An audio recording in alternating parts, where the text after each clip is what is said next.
आदरणीय श्री अशोक गहलोत जी, श्री महेंद्रजीत मालविया जी, श्री अर्जुन सिंह वमानिया जी, श्री ताराचंद भगोड़ा जी, श्री गणेश बोगरा जी, श्री कैलाश रावत जी, श्री राकेश रावत जी, श्रीमती रामीला खाड़िया जी, श्री नानालाल नीनामा जी, श्री नागराज मीना जी, श्री रामलाल मीना जी, श्री दिनेश कोडानिया जी, श्री वीरेंद्र राठौर जी, मंच पर उपस्थित सभी कांग्रेस पार्टी के नेतागण, मेरी बहनें, सभा में उपस्थित सभी कांग्रेस पार्टी के कार्यकर्तागण, पदाधिकारी, मेरी प्यारी बहनों, मेरे प्यारे भाइयों, आपका इस सभा में बहुत बहुत स्वागत। वागड़ना कोना कोना थी पधारीला मारा भाइयों बहनों ने दिवाली नो राम राम। चौथ न लडुआ खाईने आ होके मुंह वागड़ने भाइयों संग भाई दूज मानवा आवी हूं। मेरियो मेरियो मेरियो मेरी प्यारी बहनों, आज त्योहार का दिन है। मैं जानती हूँ कि खास तौर से बहनों के लिए त्योहारों में कितना काम होता है। घर पे बहुत सारी चीजें करनी पड़ती हैं, इसीलिए मैं खास आज आपको आभार प्रकट करना चाहती हूँ कि इस सभा में आई हैं। सिर्फ त्योहार नहीं, लेकिन इस समय खेती का भी बहुत काम रहता है। गर्मी भी है, आपने इंतजार किया, इसके लिए बहुत बहुत धन्यवाद। आपकी ये जो धरती है, इसका महान इतिहास है। संत माओ जी महाराज, बेनेश्वर धाम, रघुनाथ जी और गायत्री माता की मैं जय करती हूँ। शहीद फखरुद्दीन जी को नमन करती हूँ। ये स्वतंत्रता सेनानी मानिकलाल वर्मा जी, गौरी शंकर उपाध्याय जी और भोगीलाल पांड्या जी की भी धरती है। पूर्व मुख्यमंत्री जी हरिदेव जोशी जी और आदिवासियों के मसीहा भीका भाई भील जी की ये कर्मस्थली है। देश प्रेम और स्वाभिमान की धरती है। आप तो जानते ही हैं कि आज ही के दिन तकरीबन 110 साल पहले मानगढ़ धाम में 1500 आदिवासी भाई स्वतंत्रता आंदोलन में शहीद हुए। उन्हें बेरहमी से अंग्रेजों ने मार डाला।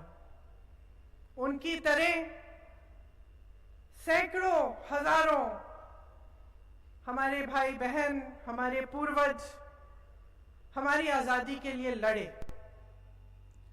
तो आज यहां इस पवित्र भूमि पे खड़े होकर मन में बात आती है कि आजादी है क्या, जिसके लिए इतना जुनून था, इतने महापुरुष रहे, सबने अपनी जान दी, अपना पूरा जीवन दिया लड़ते लड़ते।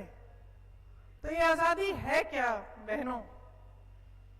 आजादी, महात्मा गांधी जी कहते थे कि वो स्वतंत्रता है जो देश के हर एक वासी को महसूस होनी चाहिए।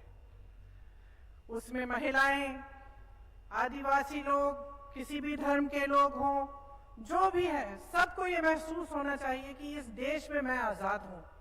और गांधी जी खास एक बात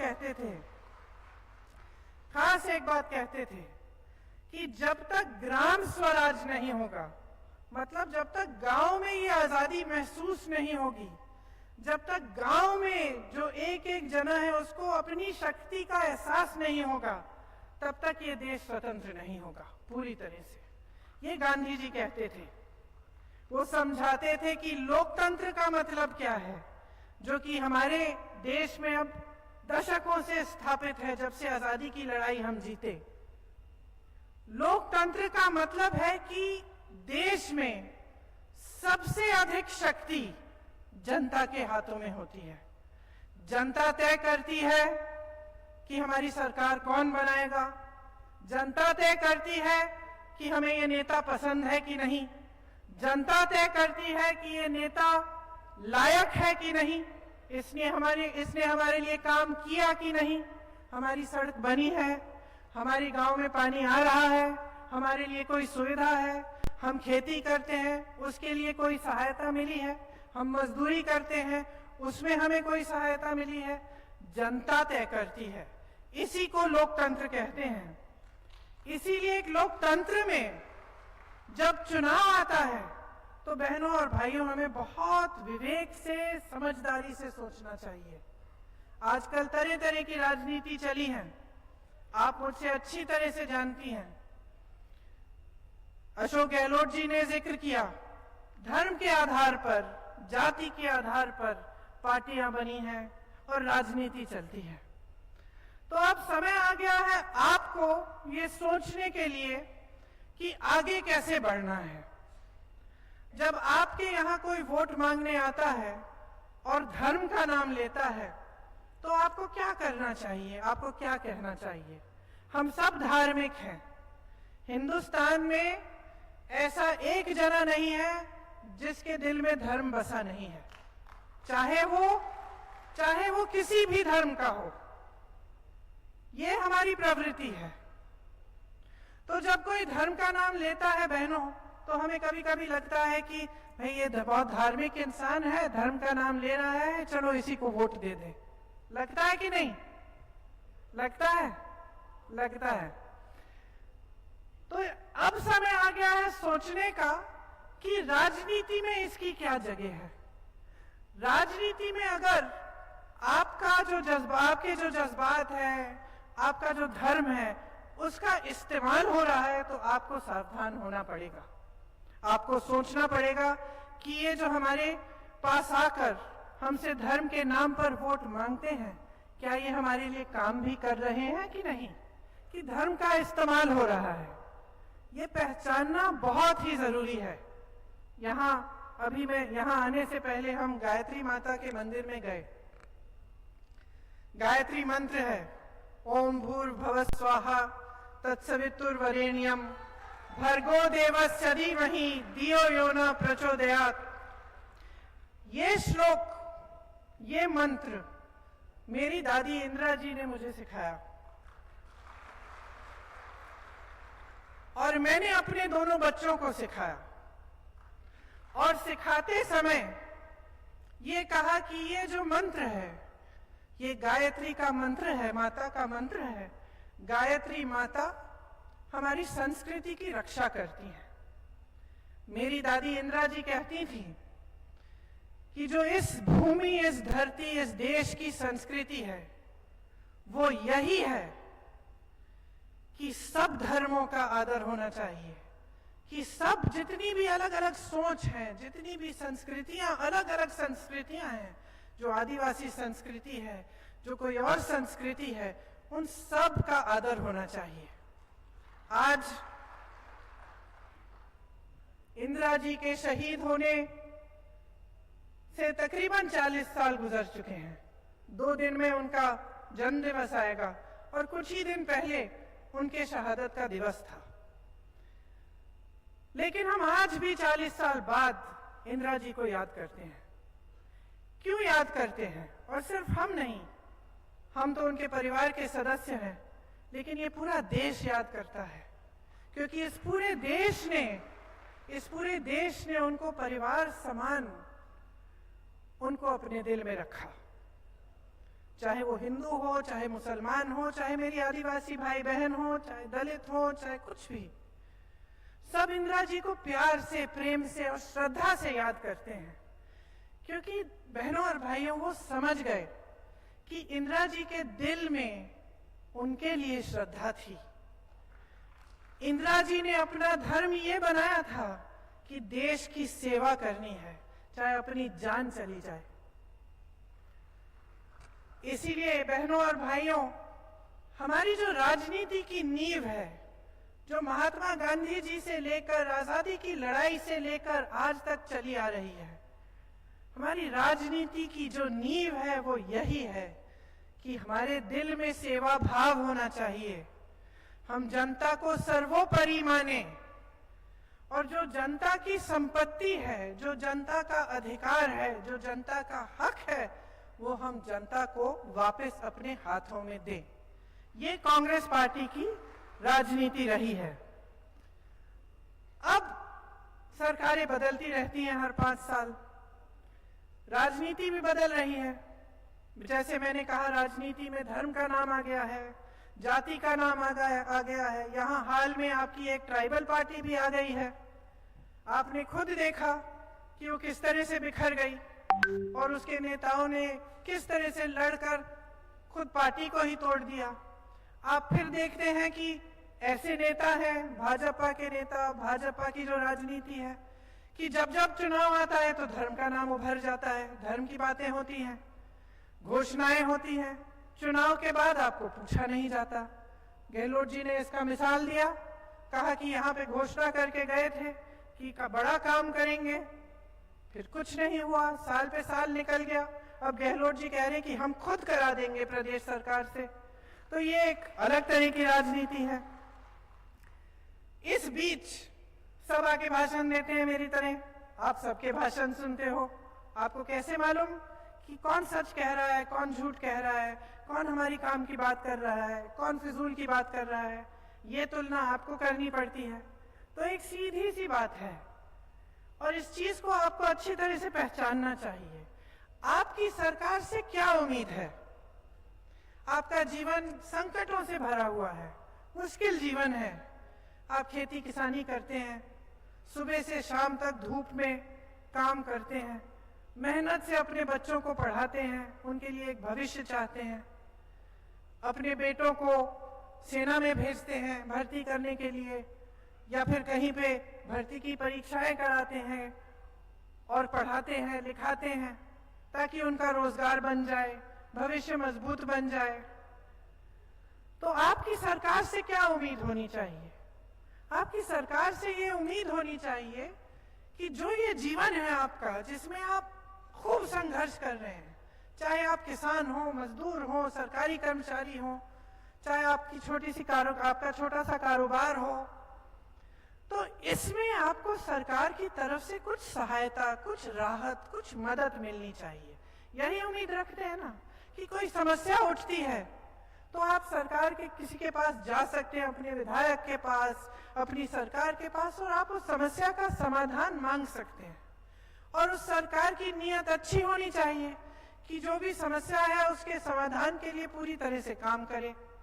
अब गहलोत जी ने छत्तीसगढ़ की बात की, गौठानों की बात की और कहा कि यहाँ भी उनका प्रयास है कि इस तरह का काम करेंगे। ये क्या था?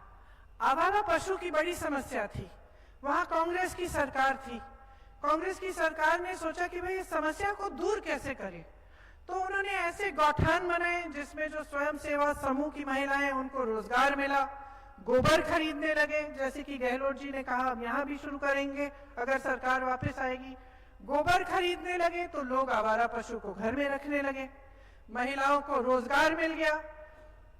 ऐसी महिलाओं से मैं मिली जिनको 1 लाख से 5 लाख की कमाई हो गई गौठानों से, गांव की महिलाओं की। तो इस तरह की जब सरकार होती है, जो हमारी कांग्रेस की सरकारें हैं, जो आपकी जो समस्याओं को देख के ये सोचती है कि भाई इसका समाधान हम कैसे करें, तभी आप आगे बढ़ सकते हैं। इंदिरा जी की बात हुई, क्या नहीं किया उन्होंने आदिवासी भाइयों और बहनों के लिए, लेकिन इस भावना से नहीं किया कि आपके लिए कोई आसान हो रहा है। उन्होंने इस भावना से किया कि जल, जंगल और जमीन पे आपके अधिकार पहले से हैं। उन्होंने इस भावना से किया कि आपकी जो संस्कृति है वो प्रकृति को बचाने की संस्कृति है। आपको सिखाती है कि चाहे जंगल हो, चाहे जल हो, चाहे जमीन हो उसका, चाहे जानवर हो उसका, अच्छी तरह से जब देखभाल होगा तभी आपकी तरक्की होगी। और इंदिरा जी कहती थी कि ये सबसे बढ़िया संस्कृति है पूरी दुनिया में। तो इस समझ से फिर उन्होंने कहा कि आपको पट्टे मिलने चाहिए, आपको जंगल पर, आपको जमीन पर अधिकार मिलना चाहिए। तो ये एक समझ, एक सोच होती है। और जो सही नेता होता है, अच्छी सरकार होती है, ये सोच इसकी एक दायरे में नहीं रहती।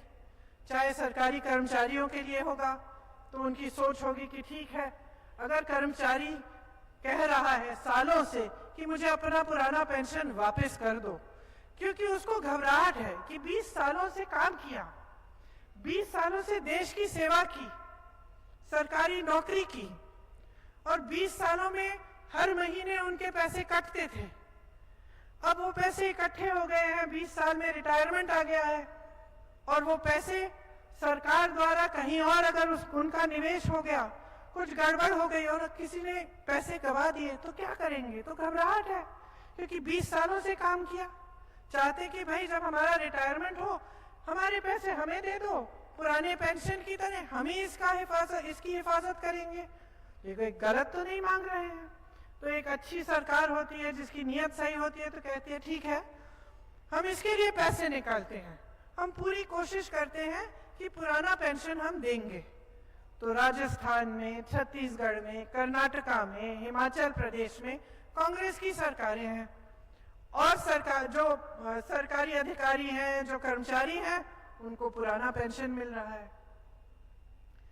जहां आप भाजपा की सरकार देखते हैं, वहां भाजपा के तमाम नेता, चाहे मुख्यमंत्री हो क्या हो, कहते हैं हमारे पास पैसे नहीं है इसको भरने के लिए। अब आप अगर देखें किसानों की तरफ, तो किसानों के लिए कितना काम हुआ है हमारी सरकार में, यहाँ राजस्थान में ही कितना काम हुआ है। आपको जितनी महंगाई का आप सामना कर रहे हैं, वो महंगाई केंद्र सरकार की तरफ से है, और आपको प्रदेश की तरफ से आपको बचाया जाता है, आपको राहत मिलती है कि किस तरह से आप अपने पैरों पे खड़े हो पाए और किस तरह से आप इन परेशानियों का सामना कर पाए। चाहे आप शिक्षा की ओर देखें, तो यहाँ पे जो राजस्थान की सरकार है, उसने गांव-गांव में अंग्रेजी माध्यम का स्कूल खोला है, एकलव्य मॉडल का रेजिडेंशियल स्कूल यहाँ खोला है, शहीद कालीबाई की बेटियों के लिए गर्ल्स कॉलेज खोला है, छात्राओं को स्कूटी देने का काम शुरू किया है, 2500 महात्मा गांधी राजकीय स्कूल बने हैं आपके प्रदेश में, 309 नए कॉलेज, 9 यूनिवर्सिटियां, 12वीं तक शिक्षा निशुल्क हो रही है। यहाँ भी 5 साल में 8 नए कॉलेज खोले गए हैं, और बिलिया में जनजाति बालिका स्कूल खोला। इतना सारा काम हुआ। कल परसों में मध्य प्रदेश में थी, जानते हैं वहां भाजपा की सरकार है, 7000 से अधिक पाठशालाएं बंद कर दिए इन्होंने। 18 साल से इनकी सरकार चल रही है। मालूम है आपको कितने रोजगार दिए हैं? मध्य प्रदेश की सरकार, भाजपा की जो सरकार है, जहां मोदी जी कहते हैं कि हम करोड़ों रोजगार देंगे, किसानों की आमदनी दुगनी करेंगे, 18 साल गुजर गए हैं, और पिछले 3.5 सालों में मात्र 21 रोजगार दिए हैं। 21 रोजगार भाई और बहनों। और अगर कांग्रेस के प्रदेशों से तुलना करें, तो आपको पता चलता है कि कांग्रेस की जो सरकारें हैं, कितना अच्छा काम कर रही हैं। यहाँ आपको मालूम है, इंदिरा रसोई खोली गई, 8 रुपए में भरपेट भोजन मिलता है। पूरे देश में लोग महंगाई से त्रस्त हैं, परेशान हैं। बहनें, अभी दिवाली चल रही है, धनतेरस था, आपको कुछ खरीदने जाना था, घर की लिपाई पुताई करनी थी, कितनी महंगाई हो गई है। अगर प्रदेश की सरकार ने महंगाई के राहत के कैंप नहीं लगाए होते, तो आप कैसे सामना करते? आज ये जो महंगाई के राहत कैंप हैं, आप सोचिए कि क्या नौबत आ गई है कि केंद्र की सरकार इतनी महंगाई बढ़ा रही है कि प्रदेश की सरकारों को महंगाई राहत कैंप बनाने पड़ रहे हैं आपकी मदद के लिए, आपकी सहायता के लिए। अगर ये सब नहीं होता तो त्योहार आता तो घबराहट होती है। मैं मध्य प्रदेश गई, महिलाओं ने मुझे कहा घबराहट होती है दीदी, कैसे खरीदेंगे, खाना पकाना है, मेहमान आएंगे, लिपाई पुताई करनी है, दिए जलाने हैं, बच्चे पटाखे मांगेंगे, नए कपड़े खरीदने हैं, कैसे करेंगे दीदी? तो भाजपा की सरकारें जो है ना, बड़े बड़े उद्योगपतियों के लिए चल रही हैं। आप अगर देखेंगे तो देश में जितनी भी बड़े कारखाने थे, जो बड़ी बड़ी PSU थे, ये सारे इन्होंने आस्ते आस्ते इनको कमजोर करके आस्ते आस्ते अपने दोस्तों, बड़े बड़े उद्योगपतियों को सौंप दिए हैं। यहाँ से रोजगार मिलते थे, अच्छी नौकरियां मिलती थी। आज स्थिति यह है कि सब प्राइवेट में ही नौकरियां ढूंढ रहे हैं, भटक रहे हैं। तो जहां से रोजगार मिल सकता था उनको भी कमजोर कर दिया है। यहाँ जब मैंने ग्राम स्वराज की बात की तो जो कांग्रेस की सरकारें हैं वो ग्रामीण रोजगार बनाने में मजबूत हैं। वो चाहते हैं कि आपको गांव में ही रोजगार मिले। तो किसी ना किसी तरह से गांव की जो अर्थव्यवस्था है उसको मजबूत करना, ये हमारा काम रहा है। यहाँ पे कांग्रेस ने बांसवाड़ा को संभाग बनाया और सलूम्बर को जिला घोषित किया। बेड़ेश्वर धाम के बारे में मैंने बात की, करोड़ों की योजना और हाई लेवल ब्रिज बनाया। डूंगरपुर में 1000 करोड़ रुपए से अधिक के सड़कों का काम हुआ है। आप कहीं भी चले जाए मध्य प्रदेश में, पूछिए कोई ऐसा जिला इलाका है जहां इतना खर्चा है भाजपा ने सड़कों को बनाने में। वहां घोटाले पे घोटाले हैं बहनों और भाइयों, 250 से ज्यादा तो घोटाले हैं। हर घोटाले में हजारों करोड़ रुपए जनता से लूटे हैं। आपकी संपत्ति आपसे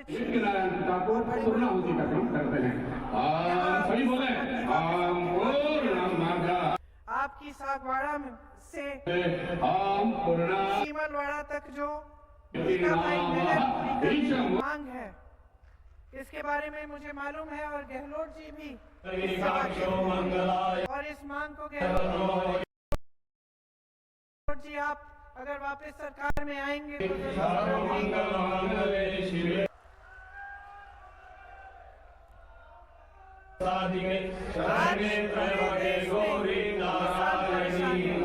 आपने खुद देखा 1.5 साल पहले जब किसान आंदोलन कर रहे थे, लाखों किसान दिल्ली में थे।